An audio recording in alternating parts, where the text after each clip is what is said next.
Good day mga lalab! So ayan, nagluto nga pala ako ng tinolang manok ngayon dahil nagkikrave ako. So ayan, ipapakita ko po sa inyo kung paano ko po ito ginawa.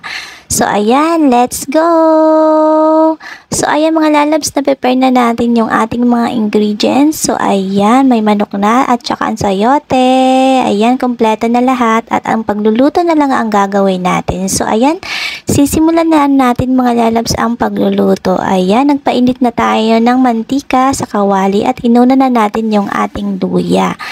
Yan, maganda yung luya mga lalabs para mawala yung lansa ng manok. At ang susunod na natin yung ating bawang. So ayan, igisa-gisa lang natin mga lalabs. Yan, at kapag okay na, isusunod na natin yung ating sibuyas. So ayan, antayin lang natin na medyo maluto sila, yung lumabas na yung aroma niya. So ayan, at isusunod na natin yung ating manok. So ayan, gisa-gisahin lang natin mga lalabs yung ating manok para maluto siya ng konti at tapos lalagyan na natin yan ng tubig. So ayan, at pagkatapos niyan at kapag okay na yung manok natin mga lalabs ay lalagyan na natin ng paminta at nilagyan ko na rin siya mga lalabs ng pampalasa. So ayan, isusunod na natin yung ating tubig. So ayan, nalagay na tayo ng tubig at pakukuluan na natin yan mga lalabs.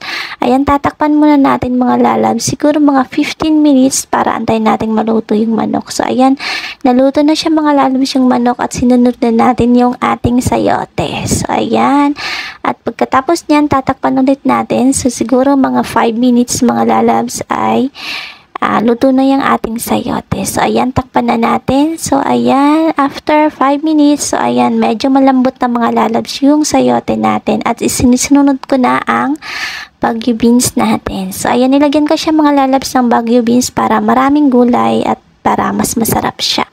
So ayan, pakukuluan ulit natin siya mga lalabs. Ayan, para lumambot ng masyado yung mga gulay natin. So ayan, para mas masarap siya.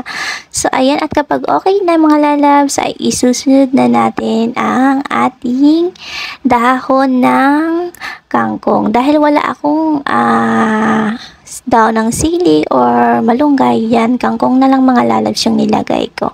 Masarap naman siguro yan mga lalabs. So ayan na, pakukuluan ulit natin mga lalabs ng mga 2 minutes at maluluto na yan. At pagkatapos niyan ay kakain na tayo. So ayan, okay na siya mga lalabs, luto na. So kainan na po tayo. Ayan, sigurado mapaparami na naman ako ng kain itong mga lalabs. Ayan, ano pong lunch ninyo ngayon mga lalabs? So ayan, paki-comment naman po. So ayan, ready na mga lalabs. So thank you for watching. Have a good day mga lalabs. Bye!